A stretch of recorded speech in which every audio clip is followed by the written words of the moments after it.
When you turn on a game of basketball or soccer or whatever your favorite sport is, do you ever see an athlete that's just so good, you wonder if they were born to play, if it was destiny? Do you ever feel that for League of Legends? UZI is cutting through G2. Expect finally to knock UZI to the wall, but it does not matter. Doesn't have any damage. UZI is tearing apart this team. I want to be that player. I want to be like UZI. Drake's the only one left alive. Get the Penta! Penta kills UZI!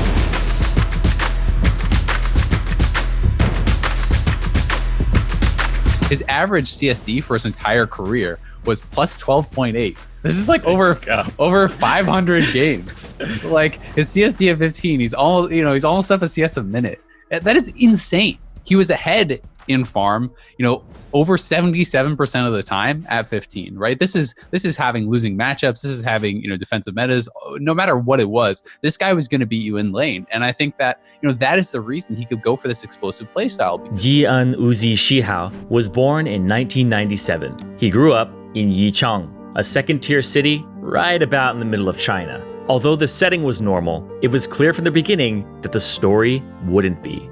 Despite his fortune, Uzi would be a normal kid right up until November 2012, up until the TGA Grand Prix. This is just after the second World Championship, but still before the LPL, before SKT, before Faker, and before the explosive rise of not just League of Legends, but esports as a whole. The best carry in China at the time, and probably the world, was Wei Xiao. Especially because Wei Xiao of World Elite is renowned for his amazing AD carry ability. He played for World Elite, the uncontested best team in China at the time, and one of the best teams in the entire world. But in that moment, World Elite wasn't going up against the best in the world, or even in China. They were facing a new team, spearheaded by that 16-year-old from Yichang. They were facing Royal Club and UZI, or UZI, as he was called then. Even more surprising, they weren't meeting in the group stage. They were meeting in the finals. Royal had 3-0'd their group and beaten Invictus Gaming in a best-of-3 to get there. At the time, Invictus Gaming was a clear top 4 team in China, with 2-star laners in PDD and ACTIV. So the win was pretty impressive. But even more impressive was Uzi's KDA. 33 kills, 6 deaths, and 21 assists across only 3 games. Invictus's weak spot was the bot lane, and Uzi took full advantage. As a rookie performance, it's almost unrivaled. Whoa, ambition! What, Faker? Almost. However, World Elite was more than ready for Royal. Royal Club lost. Wei Xiao was still the best, but he was being challenged. In spring 2013, the LPL had its first split, and Royal finished 5th. They kept getting beat by all of China's top 4 teams. However, even during that mediocre stretch, Royal had flashes of brilliance. They had moments where they looked like they could take on anyone, because they had Uzi. Right after the end of Spring Split's regular season, Royal would go to the NVIDIA Game Festival. There, they'd face former world champions, the Taipei Assassins, and they'd win with a simple game plan they'd use for years to come: feed the AD carry. Once fed, Uzi could do the rest. He understood when to back out, when to push the lead, how to carry a fight, and how to carry a game. Royal wasn't one of China's best teams yet, but Uzi was already one of China's best players. He quickly became well known. Chinese fans called him the puppy because he was so young and such an aggressive player. Royal's go-to strategy of giving Uzi even incorporated the nickname. The problem was that Royal didn't have a player who could handle the puppy. They needed a leader of the pack. They needed Tabe. Tabe had actually joined Royal for Uzi's very first tournament in the TGA Grand Prix, but Tabe retired before the spring split. Uzi liked Tabe so much that it was rumored Uzi would leave too. In the end, Uzi stayed, and the team asked Tabe to come back after the rough spring split.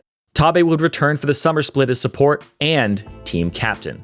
With Tabe, Uzi's fortunes improved, and Royal placed 2nd in the summer split regular season. Weirdly enough, Royal had yet another dip where the mid laner Whites and Tabe retired together, which made Royal forfeit their summer playoffs matches and made Uzi move mid. But that wouldn't matter as much as you'd think. Tabe and Whites both returned when it mattered for the regional qualifiers. In 2013, the LPL playoffs didn't determine who went to Worlds. The regional qualifier did. And to make it into the qualifier, you just needed to finish top 2 in the spring or summer regular splits. Somehow, Uzi still had a chance to go to Worlds. In the regional qualifier, UZI would beat all 3 of China's remaining top 4 teams. In the process, he'd cement himself as the best ADC in China over Wei Xiao and bought Royal Club a ticket straight into the quarterfinals of Worlds 2013. UZI and Royal drew OMG as their quarterfinals opponent, creating a bit of a rivalry. OMG's solo lanes were strong and even took a game off SKT in groups, but in the quarterfinals, their bot lane couldn't match Tabe and UZI. OMG was a world-class team, but they were montage material for UZI. And Whites and Tabe, who had fought with and got kicked by OMG's owner, were happy to get revenge. Up next was Fnatic. Akin to OMG, Fnatic had 2 powerhouse solo laners, but were running with the replacement AD, Puju. Their bottom lane was no match for the calculated aggression that UZI and Tabe brought to the table. But this all led up to the true challenge, the single team and the single player that would hound UZI for his entire career, SK Telecom and Faker. If there were any 2 people born for the game, it was these 2. Each of them a carry, each of them the soul of their team, each a young prodigy that had torn down all the old gods in the way.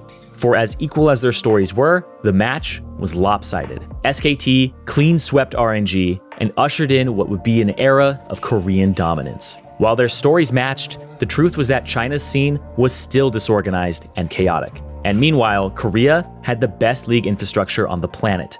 If UZI wanted to take a single game off the Korean teams, then there was work to be done.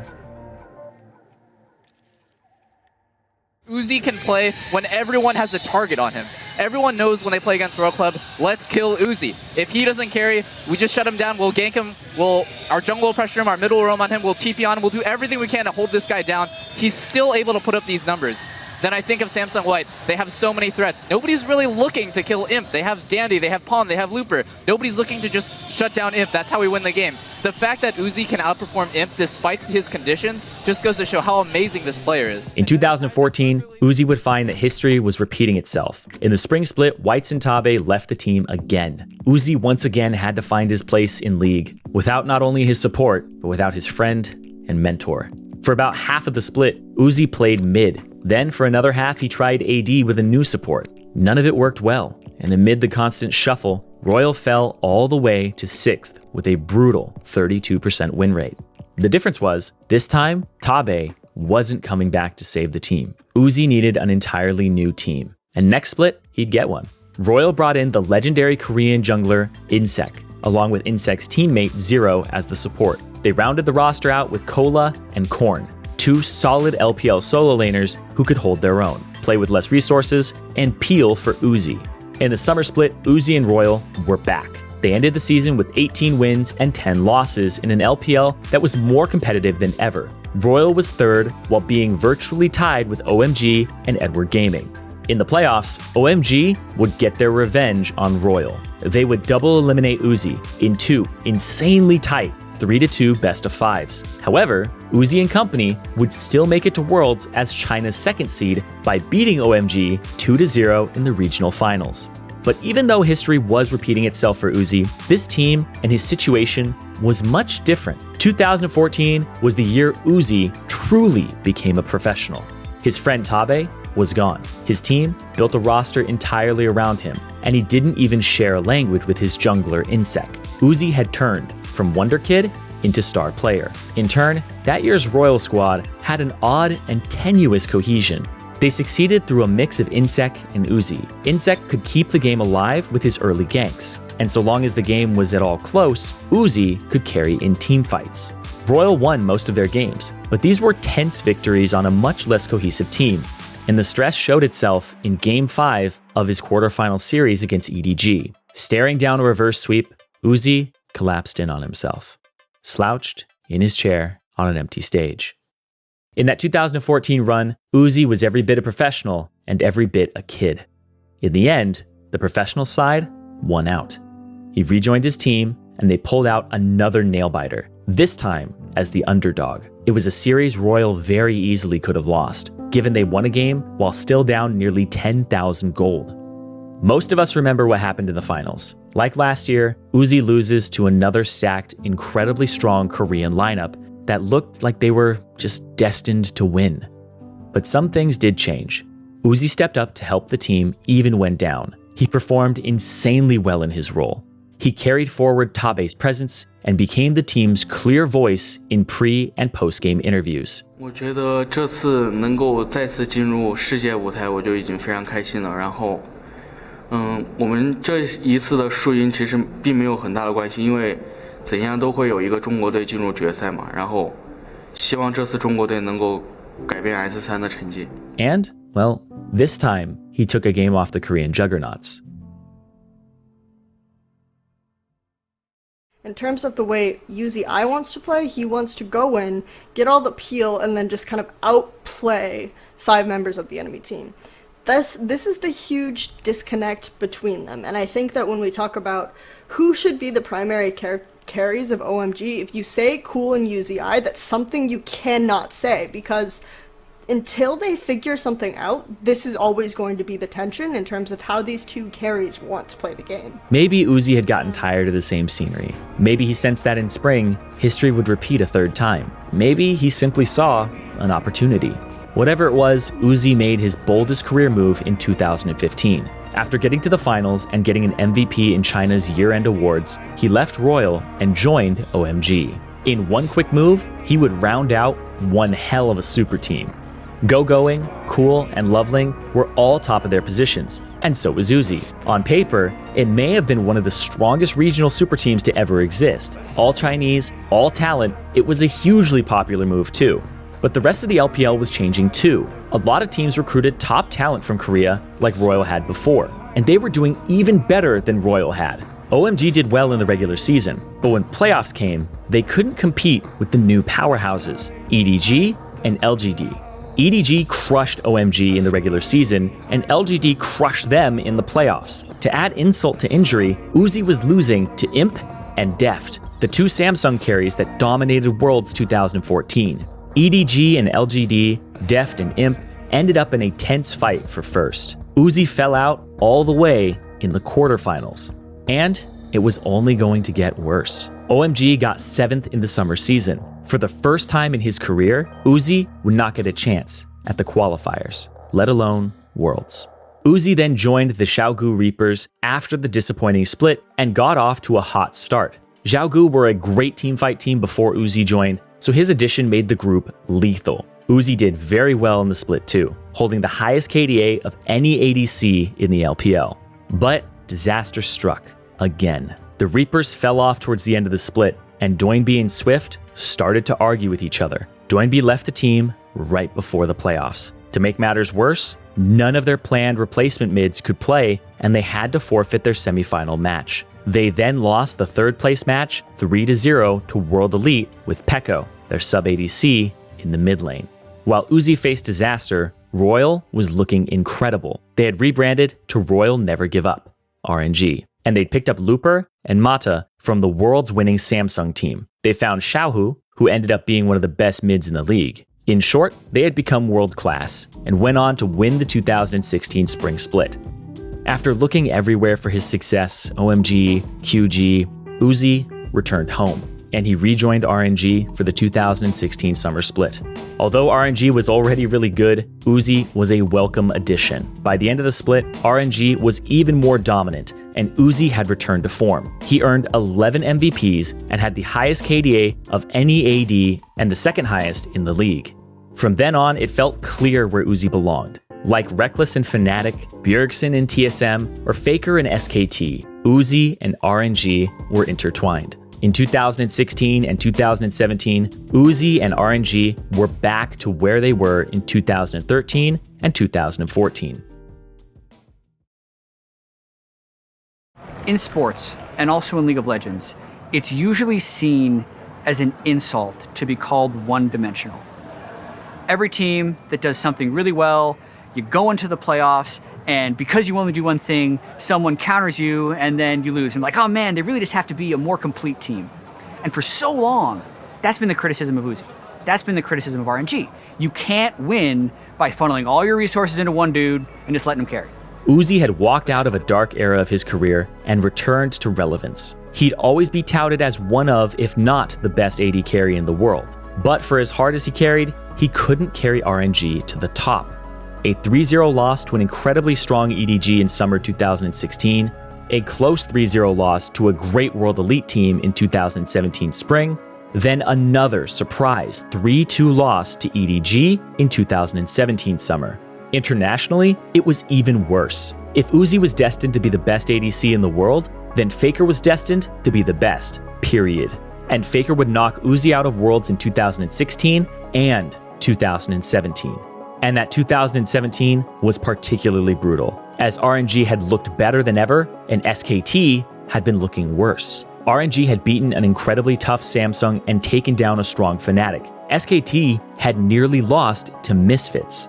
For a long time, the narrative had been whether the team could match UZI, but gradually, it became whether or not UZI could match the team. To be able to constantly play up and harass opponents, UZI needed resources. He needed his jungler to shadow him and give him camps. He needed his top laner to be ready to TP, and his mid laner ready to roam and exert pressure.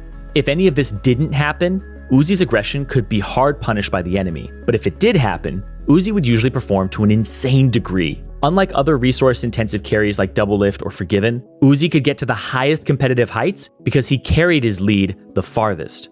However, world-class and world champion laners and teammates had come and gone, and UZI still didn't have a gold medal. It was only reasonable to ask if UZI's whole style had a ceiling, if Protect the Puppy only got you so far. In 2018, UZI would change that narrative, starting with the spring playoffs. RNG would beat WE 3-0, and they'd do it by enabling Xiaohu as much as they did UZI. Then they showed versatility against Snake Esports by running both Protect the AD comps and Let Swain Dominate comps. They'd truly prove themselves in semifinals and finals against the old LPL greats in IG and EDG. IG would be their perfect foils. IG looked insane for all of 2018, dropping just one series in both spring and summer regular seasons. Emily Rand, a prominent League and LPL journalist, called them the region's new hope. And they did it through a triple threat comp: Duke in the top lane, Rookie mid lane, and Jackie Love in the bottom lane. And when his team needed him the most, UZI stepped up. Crucial cooldown, and the choo-choo trains in the backlines. Everyone's low. UZI's diving in. Everyone from IG is just going to get taken down. Triple kill being picked up by UZI, chasing down the fourth member. Duke's the only one left alive. Penta kills UZI. By the end of the series, UZI had done the most damage in 3 out of 5 games, and the second most in the other 2. He had a KDA of 42, 8, and 20. After 5 games against some of the most lethal solo laners in the world. Before long, he'd led RNG past EDG in the finals and into MSI. At MSI, UZI would face teams that were much more domestically dominant. Team Liquid and Fnatic had each only lost 1 game in their playoff runs. Kingzone Dragon X had an insane 83% win rate in the LCK regular season, and the Flash Wolves had an 84% win rate. With the world's best bottom laners and solo laners present, a win here would prove that you were the best. And UZI had a lot to prove. All the way up to the finals, UZI was relentless. He cruised out of groups on a 5-game win streak. Then he dismantled Fnatic 3-0. At the time, a lot of people had yet to realize just how strong the LPL had become, and UZI was the best player to show them. Ever since Season 3 Worlds, UZI had been the face of the LPL, to the point that he had grown up alongside his region, much like the LPL was once young, aggressive, and in need of direction. But by MSI 2018, he had grown into a confident, clear-headed leader. If 2018 would be the year the LPL ascended, it would be the year that UZI ascended too. Down 7,000 gold in Game 4 against Kingzone, UZI took lead of his team, and he made the game-winning call. Inside the Baron pit, Super Minions down on the belt, but look at the fight, that's already a kill. Carter is gone, Kingzone lose Gorilla, and it's UZI that picks him up. The feathers are going back and forth, the Xiaohu dies. UZI is the last man alive, but he's being chased down. Killer Instinct flashes into the pit, how is he still alive? UZI is doing it, Ilawi tentacle, and Baron finish him off. UZI keeps RNG alive. Once UZI had beaten Kingzone, he'd answered his biggest criticisms. He got his big international win, and he did it against triple threat teams and against other bot-centered teams. He showed that League, in its infinite flexibility, could be played through a single carry, and that, for his part, he could make the space for teammates like Xiaohu to carry him. After this, UZI would beat an even stronger Invictus Gaming in another best of 5. He and his team would go in as favorites to win all of Worlds that year. The narrative was his, but RNG had gotten a bit complacent, and G2 beat them in semifinals, in what was a massive upset. Despite the disappointing end, UZI had done something that few players ever had, and ever will. He'd built a dynasty for his team. He carried Golden Skies over the LPL, and then the world. In the process, he paved the way for his region, and he became, for a brief moment, the best player in the world.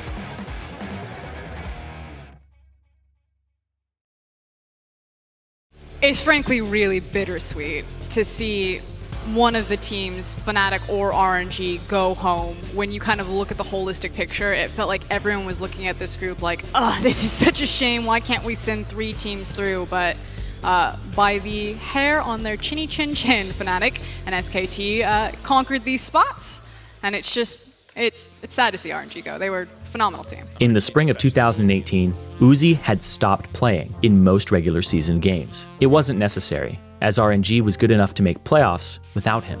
Rest, on the other hand, was necessary.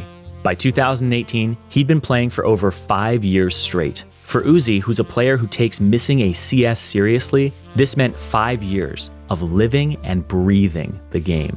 And it took an immense physical toll. 有一次就是去医院检查，然后那个医生跟我说，我这都是40-50岁的手艺了，就是他真的就是这么跟我讲。Some analysts just couldn't see this esport without UZI. But well before his retirement, the rumor of a career-ending injury hung in the air. By 2020, the toll on his body had become too much to ignore. The choice was to retire now or deteriorate even further. Despite how obvious the choice sounds, it must have still been hard. 2019 was an ugly year for UZI. The LPL had slipped from his grasp, and for the first time in his history, he couldn't lead RNG out of the group stage at Worlds. Even if 2019 was a low note, it's pretty telling that UZI's low note is just narrowly failing to get out of groups. UZI has had an insane consistency that very few other players can match. Metas can change, historic teams can collapse, but UZI never stopped being a world-class ADC from 2012 to 2019. He asked for a lot from his teams, but he gave back in a way that most carries never could. He demanded a style that few saw as viable at the highest level, but by growing as a player and a teammate, he made it work. UZI's story is incredibly rich, but it's also bittersweet too. It's full of unfulfilled destiny and what could have beens. What could have been if the OMG lineup worked, if the Xiaogu Reapers lineup with Doinby worked, if RNG didn't get complacent at Worlds 2018, if SKT lost to Najin in 2013, or lost to Misfits in 2017, if he'd just beaten Faker or won Worlds once. If his injuries had been prevented, what does UZI's story look like if any one of those things happened? Those unanswered questions, that lingering sense of destiny, it makes it hard to let go. UZI himself refuses to let go completely. But for as bittersweet as his truths are, UZI's story is not a tragedy, and UZI isn't leaving the competition broken. He's leaving it more whole than he was before. The kid from Yicheng, the puppy, the mad dog, the crownless king, he grew into something amazing.